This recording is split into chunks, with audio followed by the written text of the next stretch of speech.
I'm here with the mechanism of courteous reaction जो मैंने कल आपको बताया था। और एक वो बहुत ही छोटा सा लेक्चर था, पर्पस था कि उसको आप आसानी से कैसे कर लोगे।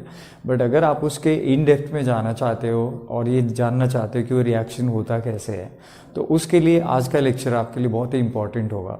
इसमें बहुत सारी नई बातें आने वाली है। एक पहली बात तो ये है कि ये जो कर्टियस रिएक्शन है, इसको कर्टियस रीअरेंजमेंट रिएक्शन भी बोलते हैं। क्यों? क्योंकि जब आप एक एसाइलेजाइड को हीट करते हो तो एक्चुअली पहले क्या होता है, ज़्यादा कुछ नहीं, सिर्फ एटम का इधर उधर होता है। तो ठीक है, तो इधर उधर की वजह से इसका नाम रखा गया क्या, रीअरेंजमेंट। पर उसको देखते हैं फिर आपको एग्जैक्टली पता चलेगा क्या है।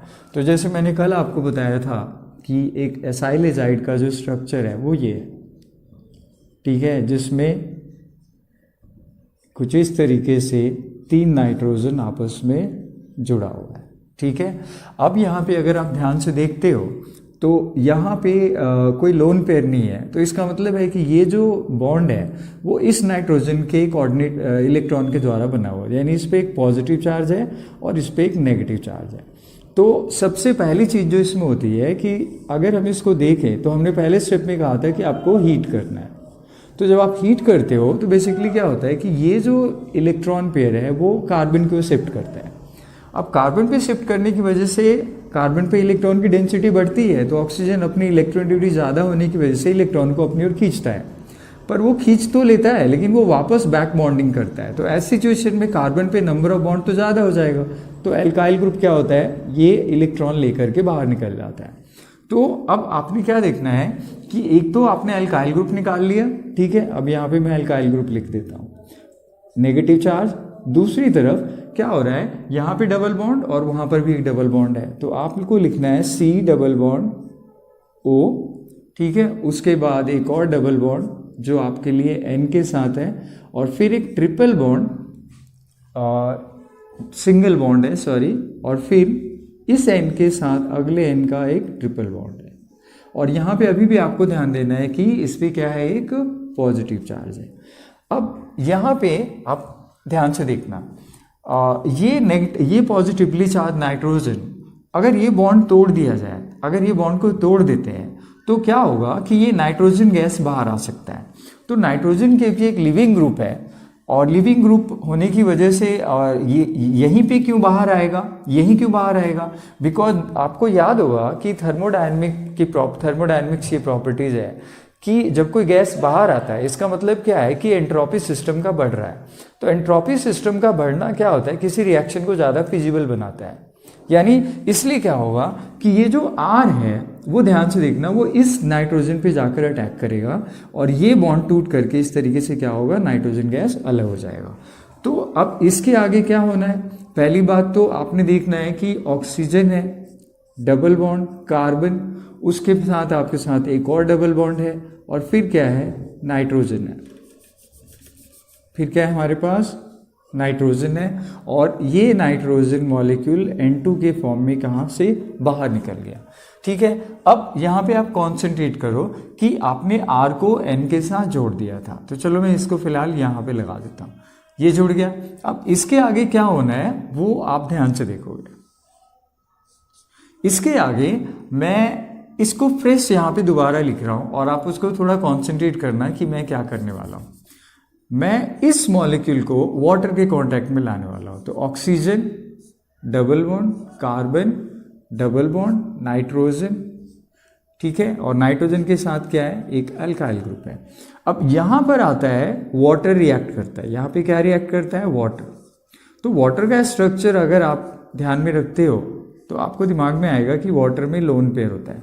वो लोन पेयर, क्योंकि कार्बन यहाँ 2 इलेक्ट्रोनेगेटिव एटम से घिरा हुआ है, तो क्या होगा, इनकी मदद से एक बॉन्ड यहाँ पे बनेगा, और जब ये बॉन्ड बनेगा तो यहाँ से एक लोन पेयर का क्या हो गया, कंजम्पशन हो गया।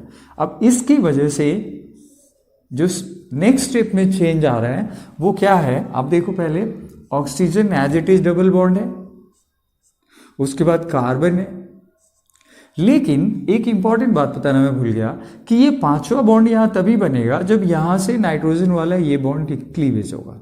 तो इसकी वजह से क्या हो गया कि कार्बन के बाद nitrogen single bond, single bond के साथ इधर अल्काइल ग्रुप है, लेकिन अब ये कार्बन क्या है OH2 के साथ जुड़ चुका है, OH2 के साथ जुड़ चुका है। अब ऑक्सीजन पे क्या है ये ध्यान देना, एक पॉजिटिव चार्ज है।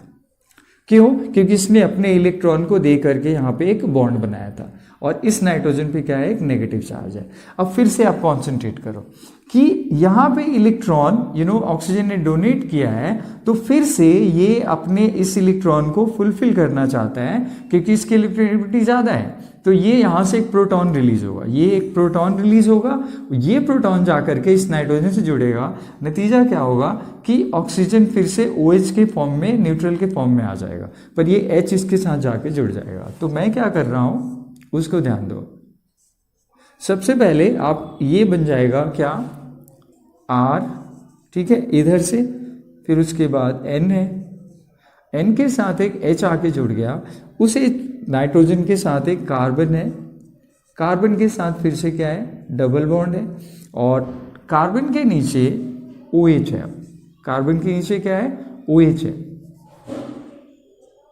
OH। अब फिर से आपको कॉन्सेंट्रेट करना है थोड़ा कि यहाँ पे आगे क्या होता है।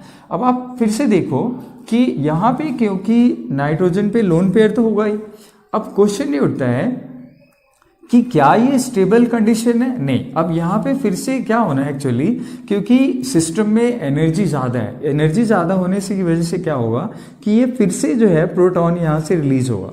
तो अब इसका रीजन क्या है, फिर से देखो आप, इंपॉर्टेंट बात, अगर ये बॉन्ड टूटे तो ऑक्सीजन फिर से यहाँ बैक बॉन्डिंग करके डबल बॉन्ड कर सकता है, फिर ये यहाँ पे एक एक लिविंग ग्रुप क्रिएट हो रहा है CO2 के फॉर्म में, यानी ये वाला बॉन्ड यहाँ से क्या होगा, टूटेगा, ये वाला बॉन्ड यहाँ से टूटेगा, और यहाँ से ये वाला बॉन्ड जाकर टूटेगा, और इसकी वजह से क्या होगा, हमारे पास नेक्स्ट डेवलपमेंट आएगा, और वो डेवलपमेंट ये होगा कि ये यहाँ पर जाकर के फिर से CO2 के फॉर्म में बाहर आ गया, और फिर ये H इस N के साथ जुड़ गया। मैं डायरेक्टली एक ही स्टेप में कर दिया एक्चुअली, RNH2, ठीक है। तो इस तरीके से R और NH2 यानी आपका डिजायर्ड 1 डिग्री अमाइन क्या हो गया, क्रिएट हो गया। ये होता है इस रिएक्शन का मैकेनिज्म, और उम्मीद करता हूँ ये आपको काफ़ी हेल्पफुल लगा होगा और इसकी मदद से आप याद रख सकते हो। तो अब सबसे इम्पॉर्टेंट बात क्या हुआ कि इसमें कोई बहुत ज़्यादा रिएजेंट का यूज़ नहीं हुआ, आपने क्या किया, मेनली रीअरेंजमेंट किया, और ठीक है, और एक वाटर मॉलिक्यूल का यूज हुआ। तो बेसिकली इसीलिए इसको कर्टियस रीअरेंजमेंट रिएक्शन भी कहते हैं, राइट। तो इसे यहीं पे ख़त्म करूँगा, अगले लेक्चर में आपसे मिलते हैं।